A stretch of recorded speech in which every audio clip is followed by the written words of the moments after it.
So my name is Ondrej Seban. I'm from PricewaterhouseCoopers from Slovakia, and as was already mentioned, I was involved in the project to help develop the vision and the action plan for the transition from coal for the Upper Nitra region, which was a project that was funded by the European Commission, and it was for the Slovak government, basically developed in cooperation with different stakeholders, including the people from the region directly.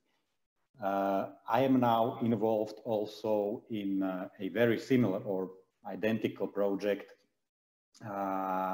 which is happening in Romania, which is a transition strategy and action plan for Jiu Valley coal mining region. So I can already compare between those two regions. And I think when it comes to the transition, there will be many similarities and similar challenges and issues also faced in Estonia, despite the fact that this is not related to coal mining, but to shale oil. But I think many challenges in the transition process will be very similar. So hopefully you can see my presentation now, right? I assume so. Okay, yes. So let's start. I will not go through the introduction of the coal mining region itself, because my colleagues already did that in a great detail. Maybe I'll just mention what was the problem statement when we came to the project, because we were not in this transition initiative from the beginning, as Ms. Ilcikova and Mr. Vlčko already mentioned. The initiative was going on before we came in, and we actually came in with our project somewhere around the point when the government finally decided that the coal mining will be phased out by the year 2023.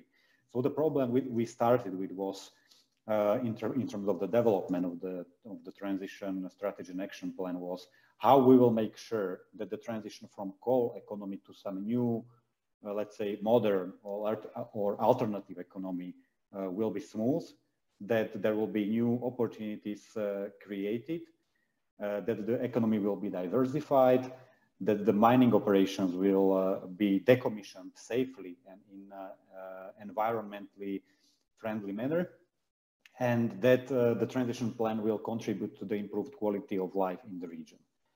And I will be talking about the process, how we started and how we will get to the final result, which was the strategy and the action plan for the transition from coal, and not just about the process of what we actually did in the project, the different steps that we had to take, but I will specifically focus also on the process on how to engage the stakeholders in the discussion and how to make sure that they actually participate and bring their ideas so that they have also the ownership for the result. So what we started with as a first step in the project was to understand the situation in the region. And to do that, we formed certain hypotheses, because we were talking with different people from the region, with different stakeholders. And from the beginning, there were two distinctive groups. There were pro-mining activists who were obviously supporting the coal mining to the extent possible. So these were obviously the mining company, the mining unions, but also some other pro-mining activists. And the other distinctive group was, let's say, activists supporting the phase out of coal mining, or environmental activists, or other people who were against the mining. And these different people, they had their different views on what are actually the problems of the region. And I selected a couple of main issues that were mentioned by these different groups. And they had different opinion on these issues. So one hypothesis was that with the transition from coal and with the economic transformation, we will face unemployment issues and that the unemployment will skyrocket. The other one was that the region is dependent on coal mining and that the economy is not diversified. So there are no other opportunities in the region. Another issue was around infrastructure, claiming that the infrastructure in the region is very bad, that there is no sufficient and high quality road connections. And if we don't have that, new jobs will not come into the region. Another big topic, big issue was around environmental and health issues, claiming that burning of coal in the region is harming not just the environment and the nature, but also the health of the people. And then another important one was the governance issue. And I will stress out this one because this is about the cooperation of the stakeholders, not just at the regional level, but also cooperation with national stakeholders. And the issue at that time was that, these two distinctive groups, they were not able to talk to each other and not able to work towards some common goal. So we took this hypothesis and we did our analysis of the current situation to see whether these are the real issues of the region. So we collected the facts, collected the data, we conducted further interviews, and we confirmed or rejected this hypothesis. The result of this was as follows. So the first issue, unemployment issue, we actually found out that this is not the main issue of the region, of this region in transition. The unemployment rate in the region was actually quite low, and in some of the parts was among the lowest in Slovakia. So the real issue was not the unemployment, but as it was already mentioned by Ms. Ilcikova, I think, was that actually people are leaving the region. They are moving out. So there is emigration from the region. As a result of that, the population is getting older, and that's the issue that we have to tackle. In terms of economic diversification, again, this was not really confirmed, or it was only partially confirmed. What we found out is that, yes, the mining company and some related industries, they are still an important employer in the region, but we found out that there are many different other large employers in different sectors of the economy already creating jobs in the region. So that was only partially confirmed. And the remaining issues that were confirmed. So roads are of a low quality, there is significant impact on environment and health, and there is an issue with the governance of the transition process. I will quickly just go through a couple of numbers to confirm this hypothesis. So in terms of unemployment issue that might be created as part of this transition plan, we actually found out that 45% of employees of the mines will be eligible for early retirement by the end of the coal mining. So this group of people will be taken care of, and we just need to take care of the remaining 55% over a certain period of time. In terms of the diversification, we found out that there is, while the mining company is employing around 3,000 people, we found out that among other 10 largest employers in the region, they cumulatively employ another 9,000 people. So it's not really that the region is dependent just on the mining. In terms of roads and infrastructure, it is true that although the region is in the western part of Slovakia, which is better connected to the highway infrastructure, it still takes you on average 1 hour to get to the motorway network, and the roads in general are not in a good condition. Environment, again, we confirmed that 55% of the population is living in the areas with impaired environment.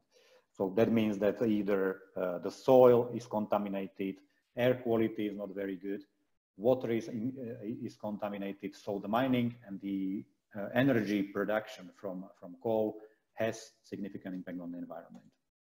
And when it comes to governance, the real issue was that there is actually, as you can imagine, with such an important transition project, there will be many different stakeholders in the process.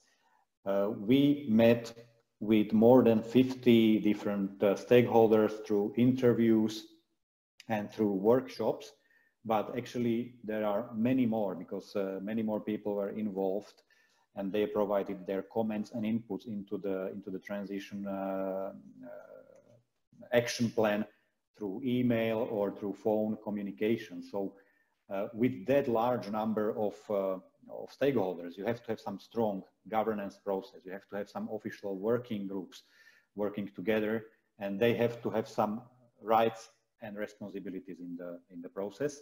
And this was an issue at the beginning. There was some working group already in place, involved in discussions and consisting of the most active people from the region.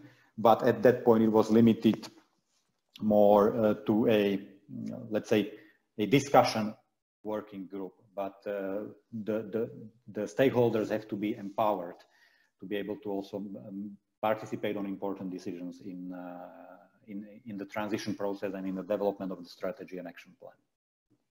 So this was the part of the process, to understand what are the real issues of the region.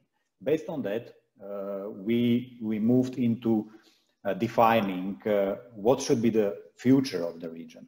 And as we know, sorry, just quick question. So you said that there were 50 plus stakeholders. The question is whether this was 50 different people or 50 different people and or organizations. Yes, we are talking about organizations, basically. So there might be even more people within those organizations. And when I talk about organizations, so of course there are these obvious stakeholders, for example, mining company or power producer, or the municipalities, towns and villages, environmental NGOs, but also stakeholders at the national level. So different ministries, different managing authorities of European Union funds, for example, will be providing fundings for different initiatives. Of course, trade unions, not just the mining unions, but also trade associations. So many different stakeholders, local. And just one more quick question. So it's 50 organizations. And the other quick question, we're still in the chat box, we're still debating about what the average income in Slovakia is. So just to put it in perspective, what the miners were earning. So if miners were earning less than the average of Slovakia, so where is the average at the moment? I think the average at the time when we did the analysis was somewhere at 800 euro, 800, I don't remember the exact figure, but the fact is that the mining employees, they were actually earning a bit more, because they have these surcharges for working in a risk environment, and that increases their salary. So they are earning a little bit above the average. Okay, thanks. Okay, so the next step in the process was to develop the vision for Upper Nitra, for the transition. So we started with the challenges, and we knew that there must be some actions taken. And these are just the examples that we were discussing in the working group. So of course we have to take care of the retiring miners. We have to take those miners who are not retiring to find new jobs. At the same time, we have to create also opportunities for young generation. So it's not just about finding jobs for the miners, but we also want to attract people to the region, or at least make them stay in the region and not leave the region. We have to focus on the support for the small and medium businesses. We need to solve environmental burdens, revitalize mining areas, improve healthcare, support the creation of smart cities, build on the energy tradition in the region, but turning it into a more modern renewable energy production, for example.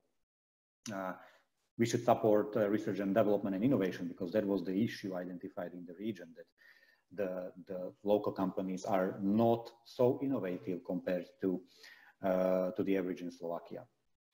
So we took all these actions and issues, and we formed a vision which translated into this very simple sentence, which is saying what the stakeholders want to happen with Upper Nitra in the future.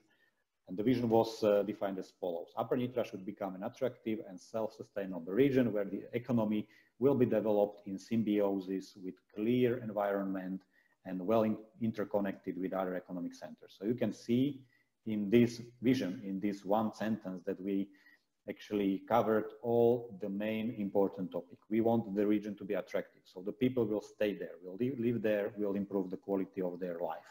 We want it to be self-sustainable in certain aspects. So we want to build on the tradition that is in the region, which historically, of course, was industrial production and energy production, but also agriculture, for example.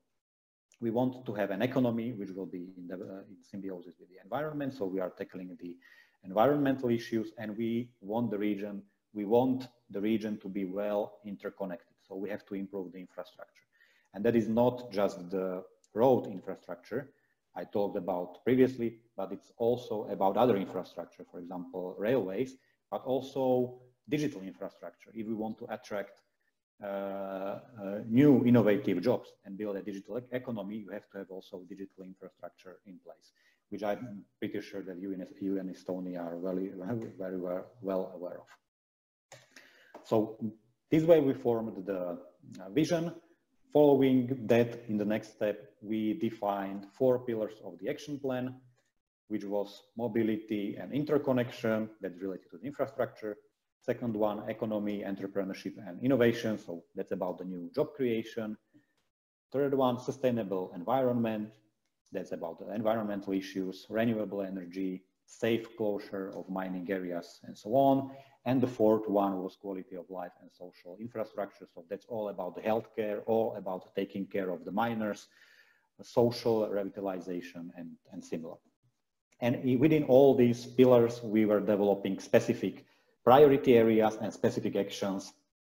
And then we were looking for projects that could be linked to these actions, so that we don't have just a theoretical plan, but we have actually projects and project ideas that can help to fulfill that plan. So that was about the process of how we started from the analysis, and we ended with the vision and with the pillars and priorities of the action plan. Now I will talk a little bit about the process, how we involved the stakeholders in the discussion. Here, I think you can have 2 ways how you can do this. You can do it in a very narrow group of people, so-called you do some strategy from the table, and then you just release it for some public consultations. You give certain groups of people a chance to provide their comments through public consultations for 1 week, which is not an ideal way to do this when we are talking about such extensive transition strategy, which will have extensive impact on the region. You rather want to involve the stakeholders in the process so that they can provide their comments and their ideas already in the making of the document. So instead of the traditional way, how it is done in Slovakia, when you just develop something, you release it to public consultations, and sometimes you incorporate some comments, sometimes you don't. We involved the stakeholders from the beginning. So we were first working in a smaller working group with the most active stakeholders, and we had some workshops together with them, during which we together co-created the vision and the main pillars of the action plans. We discussed the main areas and components, what should be involved. Once this was done, we put it into certain form, and we released the first draft of the document, first structure, let's say, of the vision and the priorities. Then we released it to a little bit wider group of stakeholders to get their informal feedback, so that this can be then incorporated into what we called an updated draft of the vision and the action plan. Once we had this updated draft, we did the second round of discussions and comments with stakeholders, but this time it was released to even bigger group of stakeholders. So that at this stage we had like 20 stakeholders. They provided around 150 50 comments. So we updated the action plan again based on their feedback. And then we wanted also to present this to the public and get also their view and get a chance to ordinary people or anyone basically to participate and to provide any comments and their views on how this vision and action plan is being developed. So for that we organized 4 public hearings in 4 different towns in Upper Nitra, so the major towns in the region. And these public hearings were well attended. I don't remember now the exact number of people that attended that, but I think it was several hundreds cumulatively in all these public hearings. So we collected further comments also from the general public. This was then incorporated into the final draft of the action plan. And only once we did all these steps, only at this stage, we issued the document for the official public consultations, where again, a wide group of different stakeholders, different ministries, different unions, different trade associations, and so on, had a chance to provide their comments. And these were collected from them, again, reviewed, evaluated, and final action plan was finally released for government approval. This whole process from the first draft until the government approval took 4 months. So for 4 months we were discussing and adjusting the vision and priorities and action plan until it was released for government approval. Now when you compare this to a more traditional process where something is prepared and then it is only issued for public consultations, well, depending on the extent of the document, sometimes it only takes 1 week. It gives 1 week window for different stakeholders to provide their comments, which is insufficient. And it many times then it ends up that you don't have the buy-in of the stakeholders for your strategic document. And there is no ownership felt by these stakeholders. So I think this is very important that the stakeholders are involved in the process from the beginning. Now I have just a couple of slides left because I think we are running out of time. Very quickly about the financing, because as part of our project, once we were developing the action plan, we were also looking at the potential projects that can be done, and also how they can be supported financially from different funding sources, from different programs. So we were also analyzing the financing sources. Of course, there are European Union funds that you can use from this period and from the next programming period. There are also other European Union instruments. We call them centrally managed European Union funds. There are also some national funding instruments, of course, the state budget, or we have something called environmental funds, so for some environmental measures. And of course, there is this new Just Transition Fund coming into place. So we mapped all these different funding sources to our initiatives, and we collected the projects. And in terms of the projects, what we identified in the process was around more than 200 potential projects, which could create more than 10,000 new jobs in the region. And the cumulative value of these investments was around 3 billion euro. Now, you can imagine that, of course, not all of these projects will be realized. Among these projects, there are projects that are already in certain stage of preparation, and certain companies are planning this project and will implement it regardless of some transition from coal and regardless of whether they will get any money for that. These are, for example, large employers who are planning to open new plants or extend their plants in the region. But at the same time, among those projects, there are also some just project ideas. So someone came up with some project idea that something could be an interesting opportunity, but they don't have any specific plan. It's just an idea. And maybe there will be no funding for that idea. So of course, not all the projects will be realized. So this is the maximum potential. But we looked also at what could be the realistic potential. And we actually compared the new jobs that could be created as based on these projects that were identified.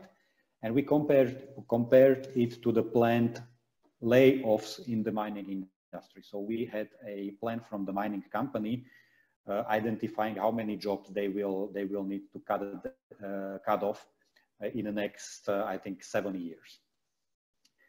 That's these columns.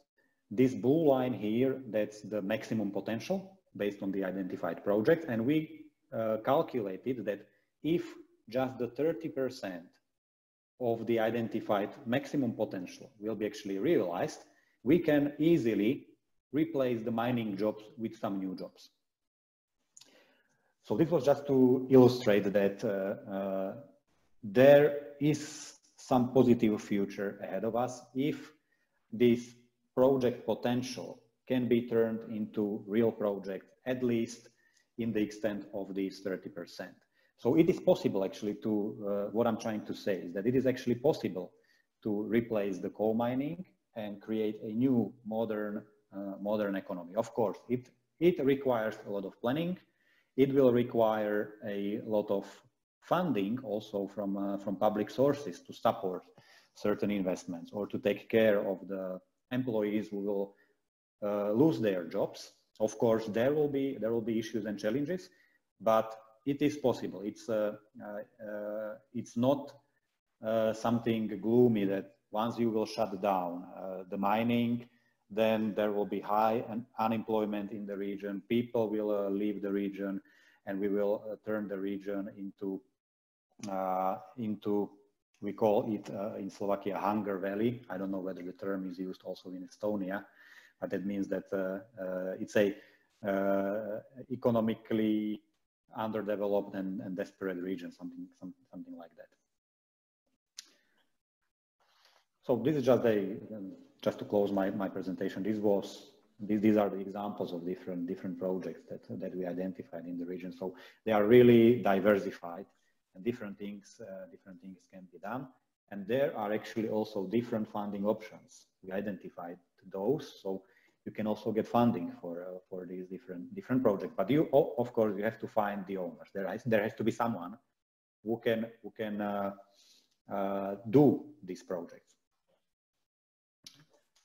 So I think that concludes my presentation. Hopefully, I'm on time. So more or less, I'm open to any questions or any discussion. Thank you. If that's okay, I would pick out 3 questions from those that were asked during the presentation. I think some of them, because some of them already got an answer, and quite a few of them relate to the content of the plan and its execution.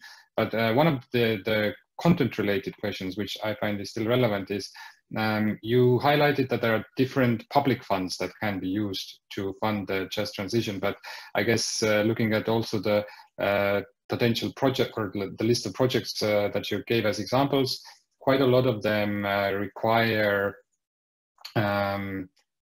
investment from private sector. So is there, as part of the plan, is there some system in place to attract private investment as well? And is the local municipalities, are they ready to accept it? Well, in the long list of projects, there is a combination of projects also from private investors, and there are also public investments involved. So it's not just about the public investments. And when we were creating this long list of projects, we did not want to discourage anyone to submit their project ideas. So when we talk about, let's say, the quality of projects, of course, in that list, as I mentioned, there are projects that some private investors are planning anyway, and they will probably do them regardless of whether they will get the funding, because they have a business case for that. There are also projects that I would call maybe a wishful thinking, because there were some projects that were huge in size. So for example, some projects in tourism, which obviously at the first sight, the business case would not work unless they will get a huge subsidy from public funding, which is very unlikely. Because when it comes to subsidies, there are of course certain rules that has to be followed, and the funding, majority of the funding is planned to come from European Union funds, and those funds have certain rules defining what can actually be financed from these projects. So in the list of the project, there are different projects, and there will be, of course, some filter applied depending on what can be financed from or co-financed from public sources. And that is defined in these individual operational programs and funding sources. Okay, so this filtering will then be done by the potential donors rather than you? Yes. Okay, that also answers the second question. And then there's a third question which relates to the process, which is also the focus of today. So I'll just ask that. So the question is, did you also consider, as one of the ways to engage the public, did you also consider citizens' assemblies as a sort of a format to use? Citizens' assemblies? Yeah, maybe you can say a few words what we mean by citizen assembly, because the term might be maybe it's something like regular meetings of citizens to discuss. I'm not sure if. Yes. Hi. What I was wondering was, you interviewed people at the beginning to design the process and to establish what were actually the problems and questions. But later on in the process, when you were talking about 4 public meetings in 4 cities, did you there also engage the larger public, like regular people? Or did you only engage the stakeholders already defined? Yes. The citizen assembly is where you gather where you gather regular people to test. Yeah. So this was actually then So our public hearing was basically the citizen assembly. So it was open to everyone, and anyone could come. It was actually organized and heavily supported by the municipality. So it was also advertised. I think in one of the towns it was organized in the local cinema, so there was a lot of room or a lot of places to accommodate anyone who would like to participate. In other towns, I think also the premises was so it was either a city hall or some cultural hall. So this was really like a citizen assembly. So anyone could turn up, anyone could speak, anyone has had the chance to speak up. So it was not just for the stakeholders or for working groups. We were involving the working groups throughout the process, but specifically we wanted also this to hear the voice of the citizens.